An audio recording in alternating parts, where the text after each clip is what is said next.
Hello and welcome to study for excellence. मैं हूं प्रणव प्रकाश और आज हम डिस्कस करेंगे जून सेकंड वीक के करंट अफेयर्स को। तो चलिए आज की क्लास शुरू करते हैं। आज का सबसे पहला क्वेश्चन है हमारा कि मर्सर के 2020 कॉस्ट ऑफ लिविंग सर्वे के अनुसार कौन सा शहर दुनिया में प्रवासियों के लिए सबसे महंगा शहर है। तो मर्सर के द्वारा ये सर्वे जो है हर एक साल किया जाता है। इस बार इसका 26th एनुअल सर्वे है और इसके अनुसार दुनिया में प्रवासियों के लिए, यानी कि अगर आप दिल्ली में रहते हो तो आपका जो खर्च आता है, तो आपका अपना घर है वहाँ पे कितना खर्च आ रहा है, और अगर आप फिर मुंबई में जा रहे हो वहाँ पे आपका अपना घर नहीं है तो वहाँ पे आप प्रवासी एक तरह से हो जाएंगे। और साथ ही साथ जो आपका रहने का खाने का खर्च है वो आपका ज़्यादा बढ़ जाएगा दिल्ली के मुताबिक। तो उसी के हिसाब से मर्सर के द्वारा एक रिपोर्ट जारी की जाती है हर एक साल, और इसमें ये अनुमान लगाया जाता है कि दुनिया में जितने सारे जो बड़े बड़े शहर हैं उसमें रहने के लिहाज से सबसे सस्ता शहर कौन सा है और सबसे महंगा शहर कौन सा है। तो इस रिपोर्ट के अनुसार दुनिया में प्रवासियों के लिए सबसे महंगा शहर है इस बार हांगकांग। तो हांगकांग को रैंक किया गया है पहले नंबर पे। वहीं पे दूसरे नंबर पे रैंक किया गया सबसे महंगे शहरों में अश्गाबाद, जो कि तुर्कमेनिस्तान का कैपिटल है। फिर तीसरे नंबर पे है टोक्यो, सबसे महंगा शहर प्रवासियों के लिए, और चौथे नंबर पे है ज्यूरिक। अगर वहीं पे बात करें हम इंडिया के शहरों के बारे में, तो टॉप 100 में मात्र एक शहर है जिसे कि दुनिया के सबसे महंगे शहरों में रखा गया है प्रवासियों के लिए। ये ध्यान रखिएगा, ये नाम ध्यान रखिएगा, प्रवासियों के लिए हम बात कर रहे हैं। तो इसमें मुंबई को रैंक किया गया है 60th ओवरऑल, यानी कि 60वां सबसे महंगा शहर है दुनिया में मुंबई प्रवासियों के लिए रहने के लिहाज से। वहीं पे अगर बात करें सबसे सस्ते शहरों की, तो ट्यूनिस जो है, जो कि ट्यूनिशिया में है, वो सबसे दुनिया में सबसे सस्ता शहर है रहने के लिहाज से, 209वें रैंक पे है। और अगर इंडिया की बात करें इस रिपोर्ट के हिसाब से, तो इंडिया में सबसे सस्ता शहर रहने के लिहाज से है कोलकाता, 185वें नंबर पे। फिर नेक्स्ट क्वेश्चन है कि वर्ल्ड ब्लड डोनर डे ये किस दिन मनाया जाता है। तो वर्ल्ड ब्लड डोनर डे ये हर एक साल 14 जून को मनाया जाता है, और इस बार इसका थीम क्या था, सेफ ब्लड सेव्स लिव्स।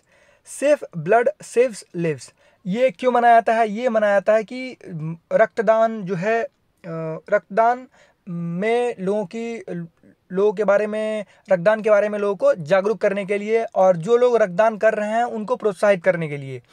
तो ये दिवस 14 जून को ही क्यों मनाया जाता है? क्योंकि इसी दिन कार्ल लैंडस्टीनर, जिन्होंने ब्लड ग्रुप की खोज की थी, उनका बर्थडे है 14 जून को। पहले क्या होता था कि जैसे कि खून की कमी हुई तो किसी को कोई ब्लड चढ़ा दिया गया, बहुत लोग मर जाते थे इससे। तो इन्होंने ही आई थिंक 1901 में, कंफर्म नहीं हो पा रहा हूँ मैं, लेकिन एक बार आप चेक कर लीजिएगा, 1901 में इन्होंने, कार्ल लैंडस्टीनर ने ब्लड ग्रुप की खोज की थी, और इन्हीं खोज के चलते इन्हें नोबेल प्राइज से भी सम्मानित किया गया था कार्ल लैंडस्टीनर को। तो ये आप ध्यान में रखिएगा। फिर नेक्स्ट क्वेश्चन है कि वर्ल्ड फूड प्राइज 2020 से किसे सम्मानित किया गया है। तो वर्ल्ड फूड प्राइज 2020 से सम्मानित किए गए हैं रतन लाल जी। रतन लाल जी ये एक सॉइल साइंटिस्ट हैं, और ये ओहियो यूनिवर्सिटी में मिट्टी की गुणवत्ता को ओहियो यूनिवर्सिटी में है ये, और जो कि यूएस में है। इन्हें ये अवार्ड क्यों दिया गया? क्योंकि इन्होंने मिट्टी की गुणवत्ता को बचाए रखने की नवीन तकनीकों को बढ़ावा देने और छोटे किसानों की आजीविका को लाभ पहुंचाने के लिए काम किया था, उस पर काम किया था। और अप्रॉक्स लगभग समझिए तो इससे, इनके योगदान से 50 करोड़ छोटे किसानों को इससे फ़ायदा मिला है। तो ये प्राइज़ जो है, इस प्राइज़ को एग्रीकल्चर का नोबेल प्राइज़ भी कहा जाता है, और इस प्राइज़ में अप्रॉक्स पैसे जो मिलेंगे वो मिलेंगे $2.5 लाख। तो ये भी इम्पॉर्टेंट है, और ये अवार्ड किसे मिला है? रतन लाल जी को। और इस अवार्ड की शुरुआत किसने की थी? इस अवार्ड की शुरुआत की थी नॉर्मन बोरलॉग ने, नॉर्मन अर्नेस्ट बोरलॉग ने, जिन्हें विश्व में हरित क्रांति का जनक कहा जाता है। और इस पुरस्कार के सर्वप्रथम प्राप्तकर्ता कौन थे? तो भारतीय ही थे, और जिन्हें भारत में हरित क्रांति का जनक यानी कि MS स्वामीनाथन को ये पुरस्कार दिया गया था पहली बार, और इस बार फिर से रतन लाल जी को, भारतीय को, ये पुरस्कार मिला है। फिर नेक्स्ट क्वेश्चन है कि भारत और किस देश ने बिजली क्षेत्र में सहयोग के लिए समझौता ज्ञापन पर हस्ताक्षर किया है? तो अभी हाल ही में भारत और डेनमार्क ने बिजली क्षेत्र में सहयोग के लिए समझौता ज्ञापन पर हस्ताक्षर किया है। फिर नेक्स्ट क्वेश्चन है कि राष्ट्रीय संस्थागत रैंकिंग फ्रेमवर्क के अनुसार देश का सर्वश्रेष्ठ उच्च शिक्षा संस्थान कौन सा है? तो अभी हाल ही में NIRF के द्वारा रैंकिंग जारी की गई है, जो बेस्ट इंस्टीट्यूट कौन सा है, बेस्ट कॉलेज कौन सा है, बेस्ट यूनिवर्सिटी कौन सा है। तो यहाँ पे ओवरऑल जो रैंक किया गया है वो ओवरऑल ज़्यादा इंपॉर्टेंट है। हाँ, आपसे कॉलेज भी पूछा सकता है और अलग से यूनिवर्सिटी भी पूछा सकता है, तो उन सभी चीज़ों के बारे में हम यहाँ पे डिस्कस करेंगे। लेकिन जो ओवरऑल जो रैंक किया गया है वो रैंक किया गया है IIT मद्रास को पहले रैंक पर रखा गया है, और IIT मद्रास इंजीनियरिंग कॉलेज के रैंक में भी पहले रैंक पे ही है, और ओवरऑल तो IIT मद्रास ही है। और साथ ही साथ अगर इंस्टीट्यूट की बात करें तो इंस्टीट्यूट में भी IIT मद्रास ही पहले नंबर पे है, और दूसरे नंबर पे इंस्टीट्यूट में कौन सा है? IIT दिल्ली। तीसरे नंबर पे है नहीं, आई थिंक IIT दिल्ली तीसरे नंबर पे है और ISC बेंगलुरु दूसरे नंबर पे है। तो यहाँ पे आप देख सकते हैं HRD minister releases NIRF ranking, IIT Madras tops the overall list. तो सेकंड पोजीशन पे, हाँ सेकंड पोजीशन पे ISC बेंगलुरु और IIT दिल्ली जो है वो थर्ड पोजीशन पे है। वहीं पे अगर हम कॉलेज की बात करें तो मिरांडा हाउस को बेस्ट कॉलेज चुना गया है फिर से, इसे आई थिंक 2-3 बार से तो मिल ही रहा है बेस्ट कॉलेज का अवार्ड। फिर लेडी श्री राम को दूसरे रैंक पे रखा गया है कॉलेज में, और हिंदू कॉलेज को तीसरे नंबर पे रखा गया है NIRF के रैंकिंग में। वहीं पे अगर बात करें तो यूनिवर्सिटी में ISC बेंगलोर यूनिवर्सिटी ने इस कैटेगरी में, यूनिवर्सिटी कैटेगरी में टॉप किया है, और दूसरे नंबर पे रखा गया है जवाहरलाल नेहरू यूनिवर्सिटी को, और तीसरे नंबर पे बनारस हिंदू यूनिवर्सिटी को। फिर नेक्स्ट क्वेश्चन है कि फिच के अनुसार फाइनेंशियल ईयर 2021-22 में भारत की GDP वृद्धि दर क्या होगी? तो अभी फाइनेंशियल ईयर कौन सा चल रहा है? 2020-21 चल रहा है। तो 2020 और 21 की तो फाइनेंस GDP ग्रोथ आपको पता ही होगी कि ये या तो माइनस में जा रहा है या फिर 2 के नज़दीक है GDP ग्रोथ रेट। लेकिन जो 2021-22 की GDP ग्रोथ रेट का आकलन किया गया है, जो अनुमान लगाया गया है वो फिच के अनुसार लगाया गया है 9.5% के ग्रोथ रेट से इंडिया ग्रो करेगी, ये कहा गया है फिच के अनुसार। फिर नेक्स्ट क्वेश्चन है कि किस कंट्री के प्रेसिडेंट पियरे नकुरुनजीजा जो है उनका निधन हो गया? तो ये किस कंट्री के प्रेसिडेंट थे? ये प्रेसिडेंट थे बुरुंडी के, जिनका कि निधन हो गया, और ये पहले किसी देश के राष्ट्राध्यक्ष बने हैं जिनकी मौत जो है वो COVID-19 से हुई है। वैसे पहले बताया जा रहा था कि इनकी मौत हार्ट अटैक से हुई है, लेकिन जो इनका टेस्ट जो किया गया उसमें COVID-19 निकला, और डॉक्टर के अनुसार इनकी मौत का जो मेन कारण जो है वो COVID-19 ही है। तो ये ध्यान रखिएगा। और बुरुंडी की कैपिटल क्या है? गिटेगा। तो बुरुंडी के राष्ट्रपति अब कौन बनेंगे? तो बुरुंडी के राष्ट्रपति बनेंगे, कहीं पे लिख लीजिएगा, नए प्रेसिडेंट ये शपथ लेंगे आपको थर्सडे को। तो नए प्रेसिडेंट बनना है इवारिस्टे दाई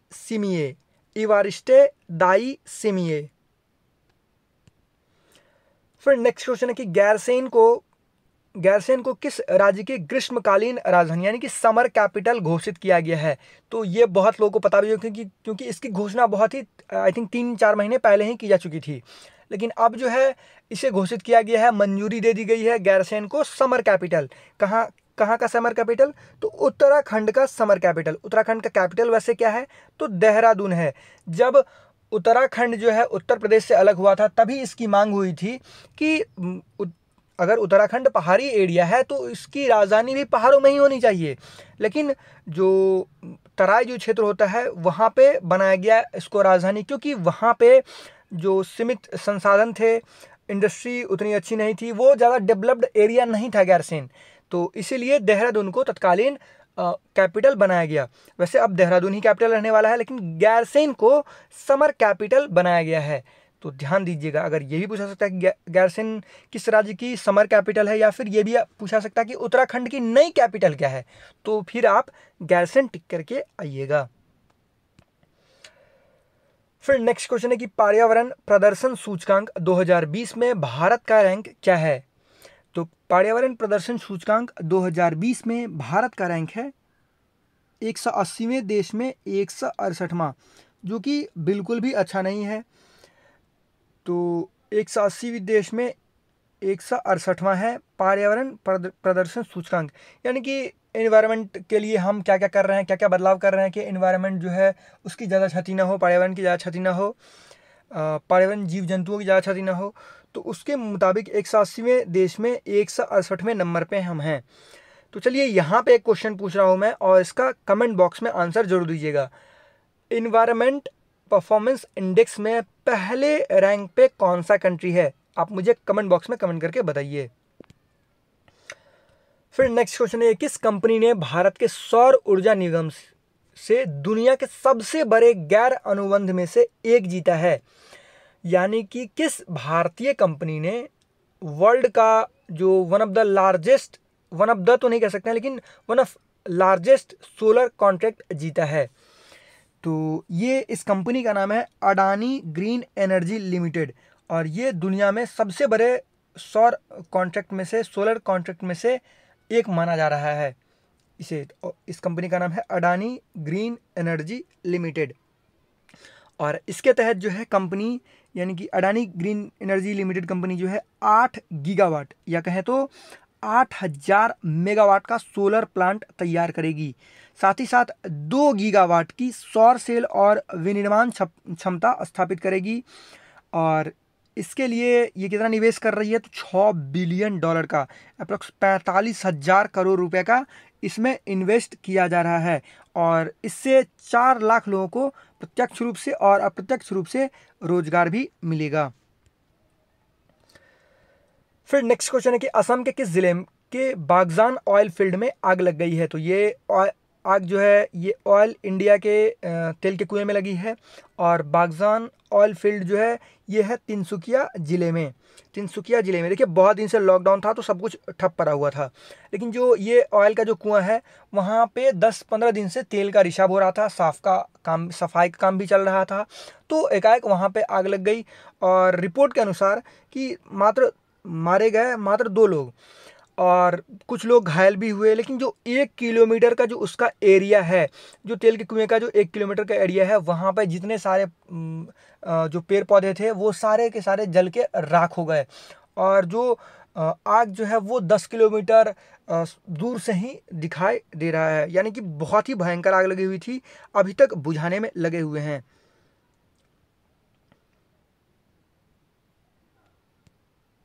फिर नेक्स्ट क्वेश्चन है कि खाद्य सुरक्षा सूचकांक 2020 यानी कि फूड सिक्योरिटी इंडेक्स 2020 में किस राज्य ने शीर्ष स्थान प्राप्त किया है? तो फूड सिक्योरिटी इंडेक्स 2020 में गुजरात ने पहला रैंक हासिल किया है। वहीं पे बड़े स्टेट में गुजरात ने पहले रैंक पे है, फिर है तमिलनाडु, और फिर है महाराष्ट्र। वहीं पे अगर छोटे स्टेट्स की बात करें, छोटे स्टेट में जो है गोवा पहले रैंक पे है, और अगर यूनियन टेरेटरी की बात करें तो चंडीगढ़ जो है वो पहले रैंक पे है। अच्छा, खाद्य सुरक्षा सूचकांक क्या बताता है? ये बताता है कि किसी स्टेट में खाद्य सुरक्षा के लिए, फूड सिक्योरिटी के लिए सरकार के द्वारा किस तरह से कितने प्रभावी कदम उठाए जा रहे हैं खाद्य की सुरक्षा के लिए। फिर नेक्स्ट क्वेश्चन है कि किस देश के मानव रहित पनडुब्बी ने दुनिया के सबसे गहरे महासागर बिंदु पर 10,907 मीटर की गहराई तक गोता लगाया है? तो ये सबसे पहले तो ये जानना जरूरी है कि दुनिया का सबसे डीपेस्ट पॉइंट कौन सा है। तो ये बहुत बार पूछा गया हुआ है स्टैटिक जीके में।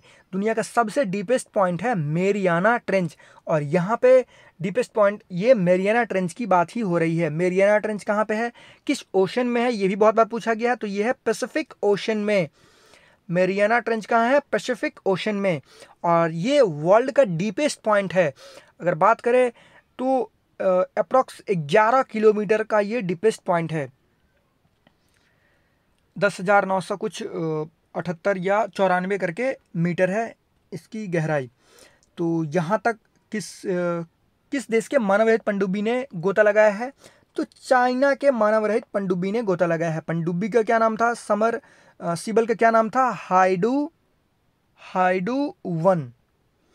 तो ये ध्यान रखिएगा।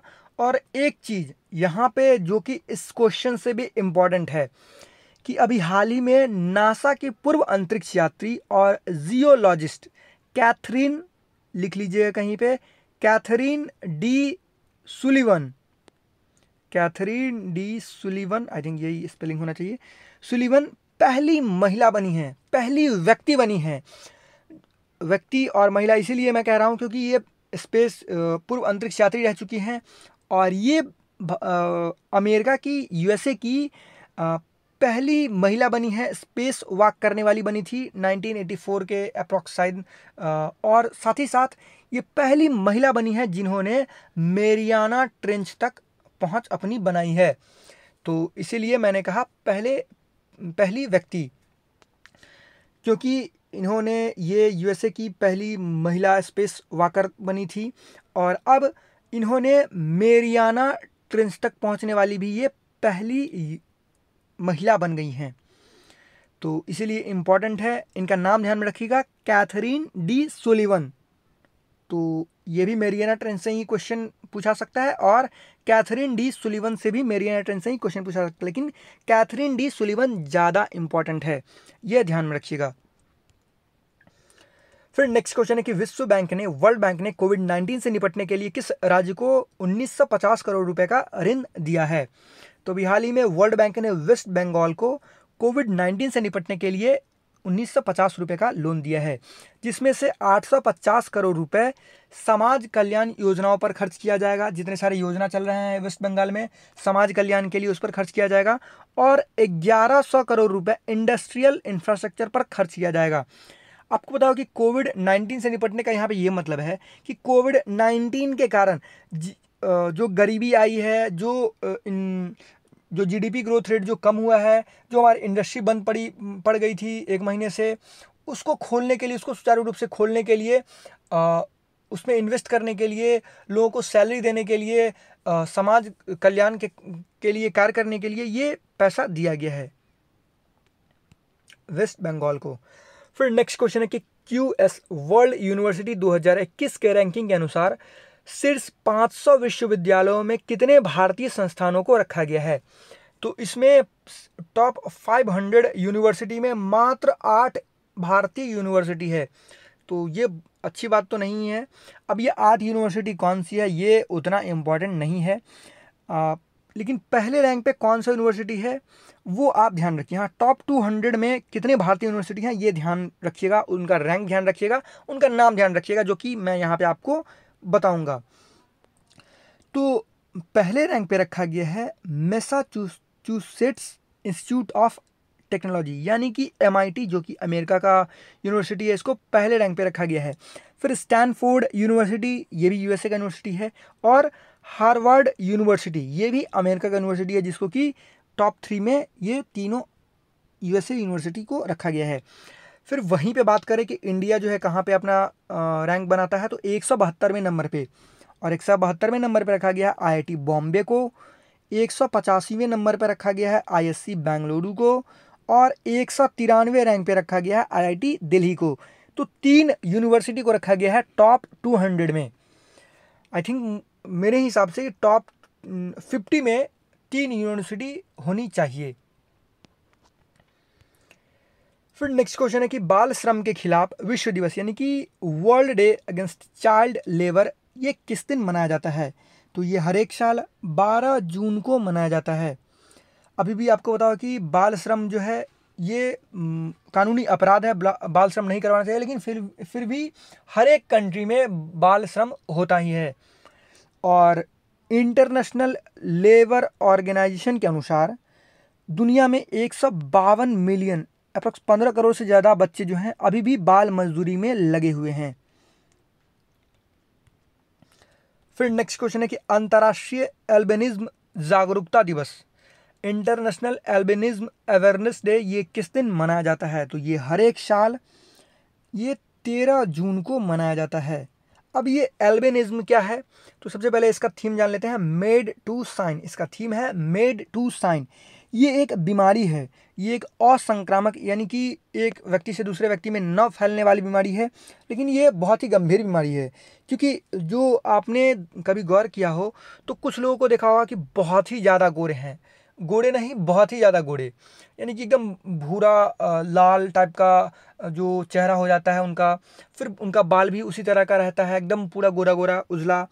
उनकी आंखें भी उजली टाइप की होती है। क्यों? क्योंकि उनमें मेलानिन की कमी होती है। जो हम लोग धूप में निकलते हैं तो हमारा जो स्किन काला हो जाता है वो मेलानिन निकलता है हमारे शरीर से, तो इसमें मेलानिन की, इस बीमारी में मेलानिन की कमी हो जाती है। और ये कहा जाता है कि एल्बिनिज्म से जो प्रभावित लोग होते हैं वो ज़्यादातर नेत्रहीन, यानी कि आँख से उनको नहीं दिखाई देता है, वो ज़्यादातर नेत्रहीन ही होते हैं लगभग, और उन्हें स्किन कैंसर का भी खतरा ज़्यादा होता है। तो स्किन कैंसर को वैसे तो रोका जा सकता है। कैसे रोका जा सकता है? ये WHO के द्वारा कहा गया कि आप जो प्रॉपर क्लॉथ जो है वो पहन के निकलिए, सनस्क्रीन लगा के घूमिए, सन ग्लासेस लगा के निकलिए, घर से निकलिए। तो जिन्हें एल्बिनिज्म की प्रॉब्लम है, ये डे क्यों मनाया जाता है? क्योंकि एल्बिनिज्म ग्रसित लोगों के साथ भेदभाव भी बहुत किया जाता है।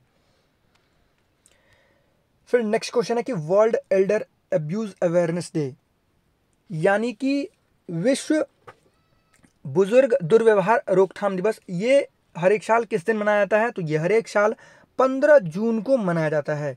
यानी कि बुजुर्गों के साथ, जब वो बुजुर्ग हो जाए तो उनके साथ दुर्व्यवहार नहीं होना चाहिए, क्योंकि हम भी कभी ना कभी बुजुर्ग होंगे। उनके साथ अच्छा बर्ताव रखिए, जैसे बच्चे वैसे बूढ़े, ये समझ के चलिए। फिर नेक्स्ट क्वेश्चन है कि नासा विशिष्ट सेवा पदक से किसे सम्मानित किया गया है?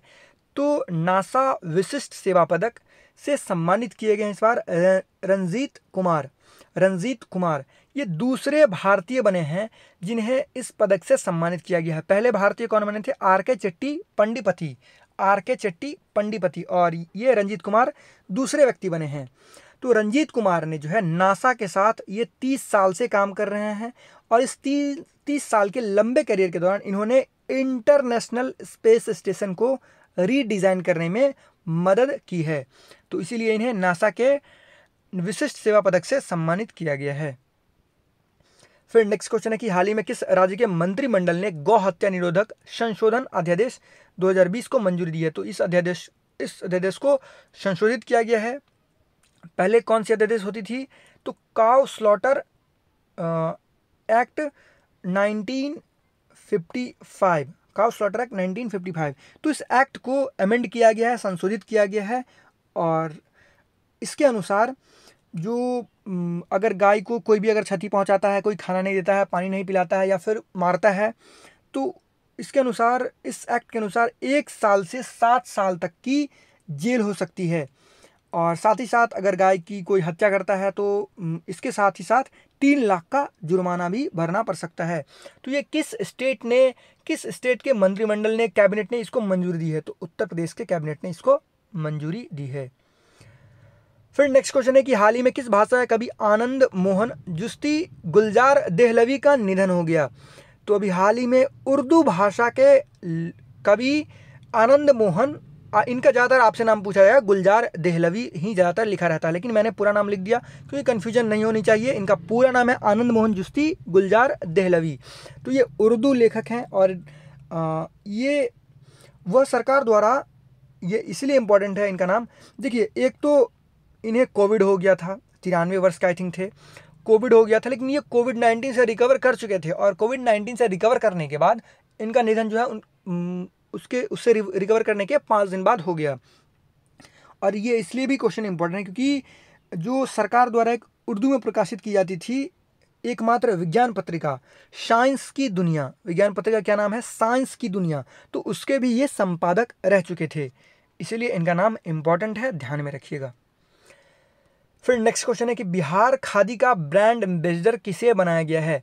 तो अभी हर एक जगह चल रहा है वोकल फॉर लोकल और आत्मनिर्भर भारत, तो हम अब खादी की तरफ फिर से बढ़ रहे हैं, और अच्छी बात है ये।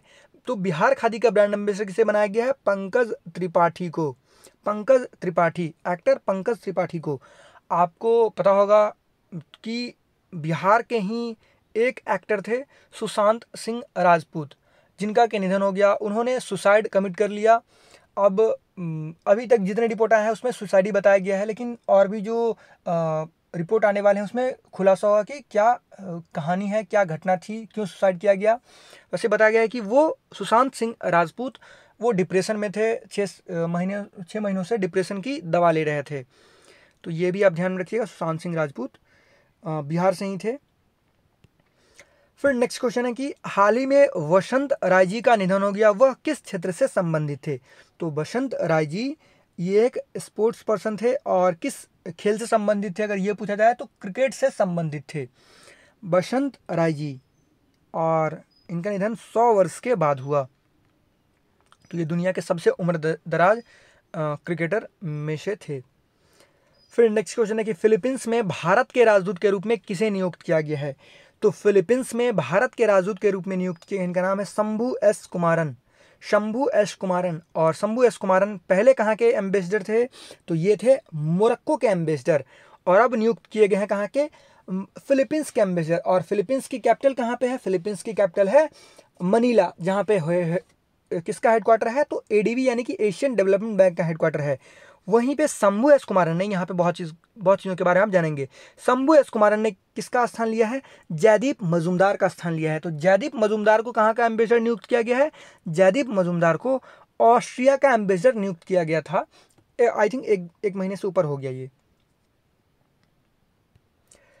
फिर नेक्स्ट क्वेश्चन है कि अभी हाल ही में किसने एक सैनिटाइजिंग चैम्बर डेवलप किया है जिसका नाम है जर्मी क्लीन, यहाँ पे KLEN होना चाहिए आई थिंक, जर्मी क्लीन, जो कि इस सैनिटाइजिंग चैम्बर की मदद से 15 मिनट में 25 जो सिक्योरिटी फोर्सेस हैं उनके यूनिफॉर्म्स को सैनिटाइज किया जाएगा, 15 मिनट में 25 यूनिफॉर्म्स को। तो ये जर्मी क्लीन जो चैम्बर है वो डेवलप किया गया है DRDO के द्वारा, डेवलप भी और डिज़ाइन भी, जो कि 15 एक चैम्बर है, वहाँ पे आप अपने कपड़े लटका देंगे और 15 मिनट में 25 जोड़े कपड़े को ये सैनिटाइज कर देगा ये चैम्बर। हेलमेट हो, फिर बहुत सारी चीज़ों को ये सैनिटाइज कर सकता है। फिर नेक्स्ट क्वेश्चन है कि डीप नॉलेज ग्रुप की रिपोर्ट के अनुसार कोविड-19 के लिए दुनिया में सबसे सुरक्षित देश कौन सा है। तो डीप नॉलेज ग्रुप की रिपोर्ट के अनुसार ये डीप नॉलेज जो है ये कहाँ की वेंचर कंपनी है, तो ये हांगकांग की है और 2014 में इसे बनाया गया था। ये कुछ सर्वे वगैरह करती है।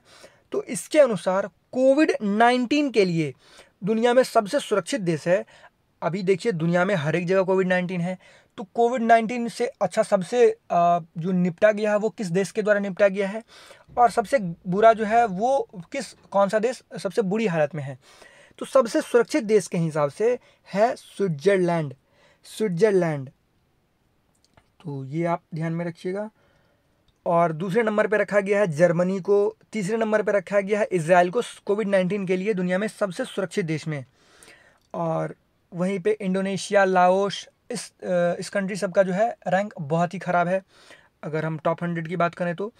और इंडिया को जो रैंक किया गया इसमें किया गया है 56वें रैंक पे रखा गया है। वहीं पे अमेरिका को 58वें रैंक पे रखा गया है। तो इंडिया की भी हालत कोविड-19 के हिसाब से बहुत ही ख़राब है, क्योंकि हम लॉकडाउन लगा के भी हमें वो सफलता नहीं मिल पाई जो हमें मिलनी चाहिए थी। क्योंकि जहाँ जहाँ भी लॉकडाउन अभी खोला गया है अगर आप देखेंगे वहाँ पे केस जो है पूरी तरह से ख़त्म हो गया है। जो एक्टिव केस भी है वो पहले का एक्टिव केस है, अभी नया केस कहीं से नहीं आ रहा है। लेकिन इंडिया में जो है लॉकडाउन के बावजूद भी केस बढ़े हैं। तो लॉकडाउन का ना कोई फ़ायदा हुआ, इकोनॉमी का घाटा हुआ। तो मेरे हिसाब से इंडिया जो है लॉकडाउन का फ़ायदा नहीं उठा पाया, कोविड-19 से सही से ये इंडियन गवर्नमेंट टैकल नहीं कर पाई। फिर नेक्स्ट क्वेश्चन है कि medal of the order of Australia 2020 से किसे सम्मानित किया जाएगा। तो इस सम्मान से सम्मानित किया जाएगा शोभा शेखर को, जो कि एक म्यूजिशियन हैं और ऑस्ट्रेलिया में ही रहती हैं। तो ये आप ध्यान में रखिएगा बस। तो चलिए 2 न्यूज़ है उसको डिस्कस कर लेते हैं। सबसे पहला न्यूज़ है कि new fish species discovered in Arunachal Pradesh. तो फिश की मछली की नई प्रजाति की खोज की गई है कहाँ पे? अरुणाचल प्रदेश में। बहुत बार पूछा जाता है इस तरह का क्वेश्चन कि अभी हाल ही में इस मकड़ी का जो खोज जो है वो कहाँ पे किया गया, इस मेढक की खोज कहाँ पे की गई, तो इसीलिए ये मैंने न्यूज़ रख दिया है। तो एक नई मछली प्रजाति की खोज की गई है कहाँ पे? अरुणाचल प्रदेश में। और इस मछली को क्या नाम दिया गया है? इस मछली को नाम दिया गया है स्कीजोथोरैक्स सिकुसिरुमेंसिस। और ये मछली की जो खोज की गई है वो कहाँ पे खोज की गई है? सिकु और सिरम रिवर के बीच में, गकांग एरिया के अंडर। तो इसलिए इस मछली को ये नाम दिया गया है। किसके द्वारा खोजा गया है यहाँ पे आप देख सकते हैं। फिर नेक्स्ट क्वेश्चन है कि population of Asiatic lion increase by 28.87 approx मानिए तो 29% जो है एशियाटिक लाइन की जो संख्या में बढ़ोतरी हुई है। पहले के जो ये हम बात कर रहे हैं गिर के जंगलों के बारे में। गुजरात में जो गिर का जो जंगल है उसके बारे में बात कर रहे हैं कि पहले वहाँ पे 2015 में जो शेरों की संख्या थी वो थी 523 और अब है 674। और साथ ही साथ जो फॉरेस्ट कवर जो एरिया है, जो लाइन के लिए फॉरेस्ट कवर जो एरिया था वो ही बढ़कर कितना परसेंट बढ़ गया है? 36% ये बढ़ गया है। यहाँ पे आप देख सकते हैं land distribution area has increase by 36%। तो ये वीडियो का अंत। आई होप आपको ये वीडियो अच्छा लगा हो, और अगर आपको ये वीडियो अच्छा लगा हो तो प्लीज़ इसको लाइक कीजिएगा, इस वीडियो को शेयर कीजिएगा और हमारे चैनल ऑनलाइन तैयारी को सब्सक्राइब कीजिएगा जिससे आपको मेरी आने वाली वीडियो मिलती रहे। धन्यवाद।